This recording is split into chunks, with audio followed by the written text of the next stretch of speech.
"I'm not from your world." That was what he told her when she confessed her love to him, under the light of the stars when she was still a maiden. "I can't bind myself to you. The passage of time would be cruel to us." She swore to him that she didn't care. This burden he feared for them to face was worth bearing if the prize was a life with him. At 20, she had told him enough times how there truly was no one else for her, that he gave in completely, and they married the next day. To those who didn't know his secret, their life was like everyone else's as children came, and they made their lives tending their small farm in their spare time. He would sing her songs about how lovely she is to him, while she would sketch him, capturing his subtle changes expertly. At 30, she reveled in the blessing of her husband's youth, while she was tiring more easily and had a body that ate more than she'd wanted. He wasn't played the same way. He had more energy than ever, and their productivity increased.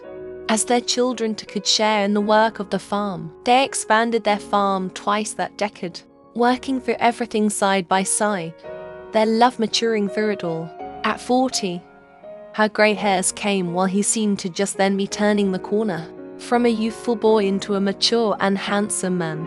They learned together how to begin supporting their children and going out into the world, though they seemed touched by at least some of their father's timelessness, and were slow to move on. Not that it bothered her. At 50, the divide between their bodies was obvious, yet their love and their connection were undiminished. He spoke of the changes in her as only deepening her beauty. His words are balm to her occasional insecurities. She found his slow and steady maturation to be a well of inspiration for her hobby of drawing him. The thousands of portraits of his subtle changes catalogued her love for the long-lived man. Her diligence had allowed them to pinpoint the day his chin decided it could sustain enough hair to look like a beard. 60 brought more than aging.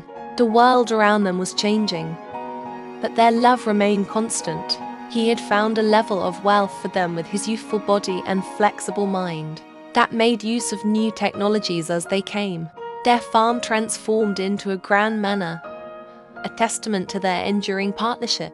More and more townspeople thought her husband was a devoted son, as the ones who knew grew old and forgetful, and the young ones never asked, merely speculated. He didn't care what people said. He simply spoiled her, adorning her in whatever baubles she desired. Despite her many wrinkles, he still praised her beauty and sang of it daily.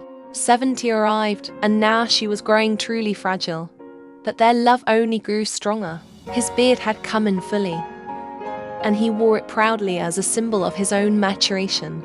They were enjoying watching their grandchildren start developing and beginning to make their own life choices. They also welcomed more people like him, many who'd come through from his world into hers. She fell for him all over again, as he bloomed into a leader for them, a guide for integrating with their new home. 80 weighed heavily on her body, and she couldn't help but think of what lay ahead. She talked to him now about whether or not he could bring himself to love again when she passed. She hoped for his sake he would. He was no longer alone here after all. "Maybe you will find a woman who keeps pace with you this time around," she teased. He just shook his head, committing to nothing. "Thank you for loving me, my husband," she would say every day as she woke and as she fell asleep.